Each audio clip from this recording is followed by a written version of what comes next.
Vous avez passé 3 ou 4 jours ici au centre de la guerre à Sarajevo. Pourquoi vous êtes philosophe?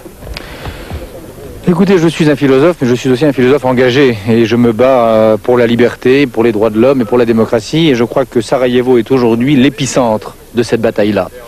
Je suis venu dire aux habitants de Sarajevo mon amitié et mon admiration. Mon admiration pour leur combat, mon admiration pour leur héroïsme, un héroïsme que je crois extraordinaire, sans équivalent dans l'Europe d'aujourd'hui. L'Europe a connu de nombreux mouvements de révolte antitotalitaire depuis la chute du mur de Berlin. Je crois que la première vraie révolution antitotalitaire, la première vraie résistance démocratique en Europe orientale et centrale, c'est ici, à Sarajevo, qu'elle a lieu. Et un intellectuel comme moi ne pouvait pas ne pas être à vos côtés pour au moins vous saluer. C'est vous qui habitez ici et là, c'est moi je m'en vais. Je serai resté là bien peu de temps. Mais il y a des intellectuels qui restent derrière leur bureau, il y en a d'autres qui essayent de venir sur place témoigner de leur amitié. Oui. Avez-vous un message pour les habitants à Sarajevo? Oui, le message que je peux leur donner, c'est que j'ai honte de l'Europe aujourd'hui. J'ai honte de la façon dont l'Europe a laissé tomber Sarajevo. Il est évident qu'en 48 heures, si l'Europe le voulait, les artilleurs qui canonnent au-dessus de nous sur les collines disparaîtraient, seraient éliminés. Une opération militaire ponctuelle, très ponctuelle, suffirait évidemment à faire arrêter, à rompre ce siège, à arrêter cette guerre. L'Europe n'en a pas eu le courage. Donc j'ai honte pour l'Europe. L'autre message que je peux vous donner, bien sûr, c'est que je ferai tout ce qui est en mon pouvoir à Paris pour qu'il en aille autrement. Je voudrais témoigner de ce que j'ai vu et de ce que j'ai entendu à Sarajevo. Croyez-vous que la conscience du monde et la conscience de l'Europe peuvent être tranquilles maintenant? Non. Non, je crois que nous sommes tous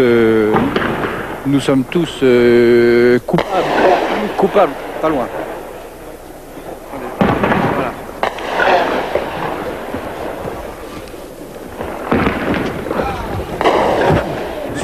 Ce n'est pas la première fois que je me trouve dans une situation de guerre. Et je crois que c'est la première fois que je me trouve ainsi dans une ville assiégée et dans ces conditions de barbarie. Voulez-vous faire une comparaison de la guerre à Croatie et la guerre à Bosnie-Herzégovine? Je crois que c'est la... Vous êtes sûr que les balles viennent pas par là, non? Je pense que les soldats de... Hein? Baissez la tête. Non, je crois que c'est la même sauvagerie dans les deux cas.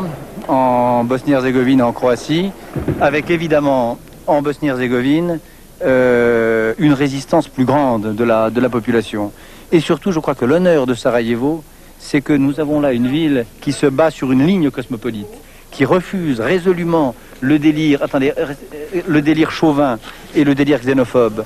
Vous avez là des hommes et des femmes qui, toutes tendances confondues, toutes religions confondues, refusent le délire ethnique. Cette espèce de folie du nettoyage ethnique qui est en train de s'emparer de toutes les parties en présence. Eh bien, je crois que votre honneur à vous, c'est de la refuser. Vous êtes serbe et croate, vous êtes croate et musulman. Vous résistez à la folie sanguinaire qui est en train de s'emparer de l'Europe. C'est moi qui suis venu ici recueillir vos paroles, recueillir votre message pour essayer de le transmettre en Europe. J'espère voir dans les prochains jours le président de la République française, François Mitterrand, et j'espère lui apporter ce témoignage, j'espère lui apporter les quelques impressions que j'aurai recueillies et les mots que vous m'avez transmis.